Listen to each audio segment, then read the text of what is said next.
ওকে বন্ধুরা, আশা করি অনেক বেশি ভালো আছেন। আজকের ভিডিওতে আমি দেখাবো বাংলা ফন্ট দিয়ে কিভাবে আপনারা লোগো ডিজাইন করতে পারেন আপনার ইউটিউব চ্যানেলের জন্য অথবা আপনার ফেসবুক পেজের জন্য। তো চলুন তাহলে ভিডিওটি শুরু করা যাক। তো আপনারা বাংলা ফন্ট দিয়ে খুব সহজেই এই ধরনের ডিজাইন করতে পারবেন। তো আমি এটি একটি ইউটিউব চ্যানেলের জন্য লোগোটি ডিজাইন করেছি। কিভাবে করলাম খুব সহজে আপনাকে দেখিয়ে দেব। আপনারাও ডিজাইন করতে পারবেন যে কোনো লেখাকে বাংলা ফন্ট স্টাইলের দ্বারায়, ঠিক আছে? তো সর্বপ্রথম যেই কাজটি করতে হবে, আপনাকে অবশ্যই ফন্ট ডাউনলোড করতে হবে। তো এর জন্য আমি যেই ওয়েবসাইটটি ব্যবহার করছি এটা হচ্ছে লিপিঘর। তো এখানে আপনারা সকল ধরনের বাংলা ফন্ট পাবেন ফ্রিতে। তো এখান থেকে ফ্রিতে আপনারা ডাউনলোড করে নিতে পারবেন। অসংখ্য ফন্ট এখানে আছে। তো এখানে দেখতে পাচ্ছেন অনেক স্টাইলিশ ফন্ট আছে, আপনারা ডাউনলোড করে ইনস্টল করবেন। আশা করি এই জিনিসটা আপনারা পারবেন। তো এখন ডিজাইন করার জন্য আমি এখানে যে জিনিসটা ব্যবহার করছি, একটা আমি ভেক্টর একটা ছবি ব্যবহার করছি, ঠিক আছে? সাকসেসফুল ইমেজ লিখে যদি আপনারা গুগলে সার্চ করেন এই ধরনের অসংখ্য ইমেজ পাবেন, ঠিক আছে?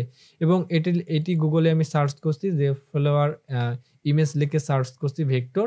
তো এটি এই ধরনেরও অনেক ইমেজ আছে, আপনারা এই ধরনের স্টাইলিশ ইমেজ আপনারা ডাউনলোড করতে পারবেন। তো তারপর হচ্ছে ফন্ট। তো কিভাবে এই ডিজাইনটা করলাম আপনাদেরকে এখন এই প্রসেসটা দেখিয়ে দেব। তো এজন্য এখানে চলে আসলাম ফাইল থেকে নিউ আসার পর তো প্রত্যেকটা ডিজাইনের একটা সাইজ আছে যেহেতু, তো আপনারা যদি ইউটিউব চ্যানেলের জন্য ইউজ করতে চান 800 পিক্সেল বাই, এখানে অবশ্যই পিক্সেল সিলেক্ট করবেন, 800 পিক্সেল বাই 800 পিক্সেল। তো ওটা হচ্ছে ইউটিউব চ্যানেলের লোগো ডিজাইনের সাইজ। এখন আপনি যদি ফেসবুকে ইউজ করতে চান এই 800 বাই 800 এই সাইজের ডিজাইন করলে আপনি এই লোগোটা সেম ফেসবুকে ইউজ করতে পারবেন, কোনো সমস্যা হবে না সেক্ষেত্রে। তো এখান থেকে আমি ক্রিয়েট অপশনে ক্লিক করে দিলাম। এখন যে কাজটি করবো এখান থেকে আমি লিখবো এখন, ঠিক আছে? এখন আমি লেখাটা লিখবো। লেখার জন্য এখান থেকে দেখতে পাচ্ছেন যে প্লাস আইকন, আমি প্লাস আইকনে ক্লিক করলাম। আমি খুব সহজভাবে দেখিয়ে দিচ্ছি, আপনারা সহজে শিখতে পারবেন। তো এখান থেকে আমি এখানে টাইপ টুলে সিলেক্ট করলাম, টাইপ টুল নিলাম এবং এখান থেকে আমি ফন্ট সিলেক্ট করব। আপনি যেই ফন্টটা ডাউনলোড করবেন ওই ফন্টটা ইনস্টল করে আপনারা ফন্টটা এখানে সিলেক্ট করবেন। তারপর এখান থেকে আপনারা অপর ব্যবহার করলে অবশ্যই বাংলা সিলেক্ট করবেন এবং এখানে আপনারা একটা ক্লিক করবেন। ক্লিক করার পরে আপনারা এখানে লিখবেন, আমি লিখতেছি স ফ ল সফলতা, সফলতা। আমি এখানে লিখলাম সফলতা, ঠিক আছে? এবং আরেকটি নিব, এখান থেকে কপি করে অল্ট ধরে আরেকটা কপি করলাম এবং এখানে ডাবল ক্লিক দিলাম। এখানে লিখবো আমি পাওয়ার, আর এখানে লিখলাম পাওয়ার এবং আরেকটি কপি করব অল ধরে, এখানে লিখব উপায়।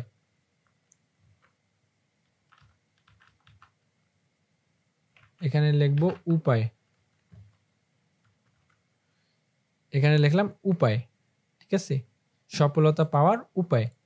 তো এই যে লেখাটা লিখলাম, লেখার পর আমি এখানে একটি ভেক্টর ফাইল ব্যবহার করছি, ঠিক আছে? ভেক্টর ইমেজ ব্যবহার করছি। এটি আমি গুগলে লিখে সার্চ করছি সাকসেসফুল ভেক্টর ইমেজ, তাহলে আপনি এই ইমেজটা পাবেন। তো আমি এটি এখান থেকে ওপেন করে আমি এই পিএনজি ইমেজটা এখানে নিয়ে আসি। এখান থেকে আমি ইমেজটা একদম ছোট করে এই পর্যন্ত। তো অনেক সহজে কিন্তু ডিজাইন করা যায় এগুলো। দেখেন আমি এই পর্যন্ত এখানে নিয়ে আসলাম এবং ওকে, এবং এই লেখাটা আমি এই পর্যন্ত বড় করে দেব। এখান থেকে আমি বড় করে এই পর্যন্ত করলাম এবং এই যে পাওয়া, এখান থেকে আমি দিতে পারি 22 সফলতা পাওয়ার উপায়, এখানে দিলাম এবং এটি আমি দিতে পারি 22 সফলতা পাওয়ার উপায়। আমি এটি সিলেক্ট করে এই পর্যন্ত করে নিই। এখন আমাকে যে ডিজাইনটা করতে হবে, এখন এই যে সাকসেস এখানে একটা লাল করে দেবো এখানে। তো এর জন্য আমি এখান থেকে ইলিপাস টুলটা ব্যবহার করলাম, ইলিপাস টুল, এবং জুম করে নিয়ে আমি এখান থেকে এভাবে একটি রাউন্ড করে নিলাম এবং এটির কালার দেবো আমি লাল, রেড করে দিলাম। অনেক সহজ,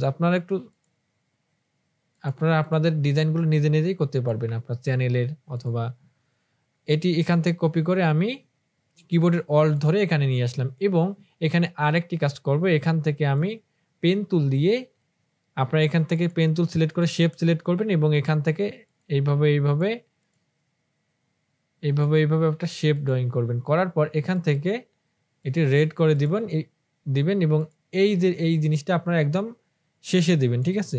আপনাদের লেখার শেষে দিবেন। তো এই দেখেন অনেক একটা সুন্দর লেখা হয়ে গেল এবং এখান থেকে আমি পেন টুল নিছি। পেন টুল নেওয়ার পর এখানে ক্লিক এবং এই পর্যন্ত ক্লিক এবং এখানে আসার পর আমি এইভাবে একটু কার্ভ করে এখানে ক্লিক করে এইভাবে এখানে ক্লিক করে দিছি।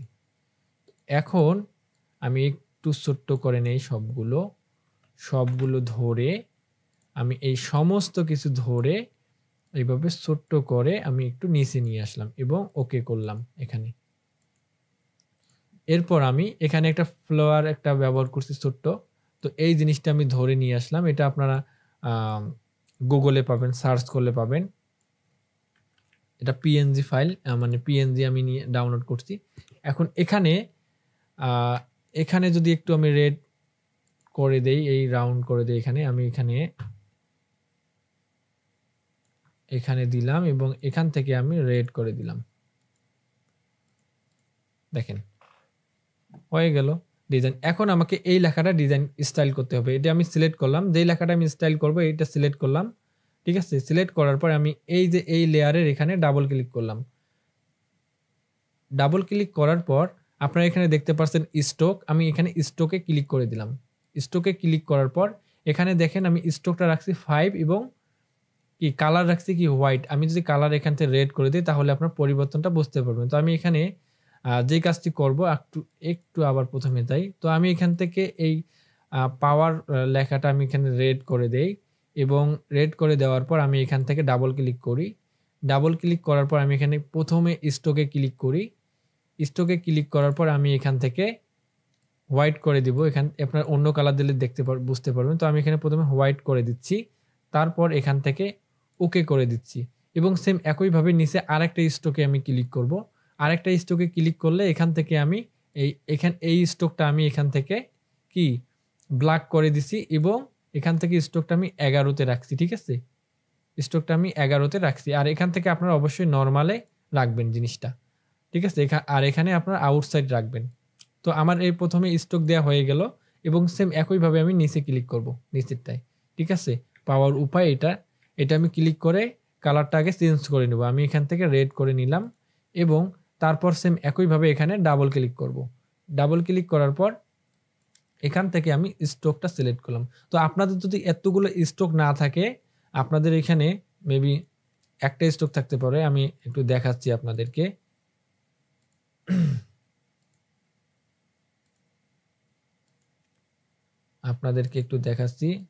আপনাদের ওইখানে একটি মাত্র স্ট্রোক থাকতে পারে, ঠিক আছে? শুধুমাত্র একটি মাত্র স্ট্রোক থাকতে পারে। আমি ড্রপ শ্যাডোটা উঠাই দেই। একটি মাত্র স্ট্রোক থাকতে পারে। তো আপনারা সর্বপ্রথম আপনাদের পছন্দ মতো একটি কালার সিলেক্ট করবেন একটি স্ট্রোকে। এই স্ট্রোকের পাশে যদি আরেকটা স্ট্রোক দিতে চান তাহলে আমি এখানে সিলেক্ট করলাম এবং এই যে স্ট্রোকটা এখানে যে প্লাস আইকনে ক্লিক করে আরেকটা স্ট্রোক তৈরি হবে। এখান থেকে আপনারা আপনাদের পরের কালারটা আপনারা দিতে পারেন। আমি এখানে ব্ল্যাক করে দিলাম এবং এখানে কত ছিল? 11 ছিল। হয়ে গেল এবং এখান থেকে আমি ওকে করে দিলাম। তো দেখেন অনেক সহজে কিন্তু আমার এই ডিজাইনটা হয়ে গেল। আপনারা আপনাদের পছন্দ মতো অনেক ধরনের ভেক্টর নিয়ে আসতে পারেন। আপনারা মানুষের ভেক্টর নিয়ে আসতে পারেন বা ফুলের ভেক্টর নিয়ে আসতে পারেন বা আপনাদের যেই নিচটা আছে যেটাকে আপনার ভাবটা প্রকাশ পায় সেই ধরনের ভেক্টর ফাইল গুগল থেকে নিয়ে আসতে পারেন, ঠিক আছে? বা কোনো আইকন নিয়ে আসতে পারেন। গুগলে সার্চ করলেই আপনারা পাবেন যে কোনো ভেক্টর ফাইল নিয়ে এসে এখানে আপনারা বাংলা ফন্ট ডাউনলোড করে, স্টাইলিশ ফন্ট ডাউনলোড করে এইভাবে কাস্টমাইজ করে এই ধরনের লোগোগুলো বা ব্যানারগুলো ডিজাইন করতে পারবেন খুব সহজে। তো এখন যেই কাজটি আপনারা করবেন, আপনারা এখান থেকে আপনারা যাবেন এক্সপোর্ট থেকে আপনারা সেভে আসার পর এখান থেকে আপনারা সেভ করে দিবেন আপনাদের লোকেশনে। আপনারা এখান থেকে সেভ করে দিবেন। তো আজকের ভিডিওটি ছিল এই পর্যন্তই। তো যদি ভিডিওটি ভালো লাগে অবশ্যই একটা লাইক করে দিবেন। আর চ্যানেলে নতুন আসতেছেন যারা অবশ্যই চ্যানেলটা সাবস্ক্রাইব করে দিবেন। তো ভালো থাকবেন, সুস্থ থাকবেন। আল্লাহ হাফেজ।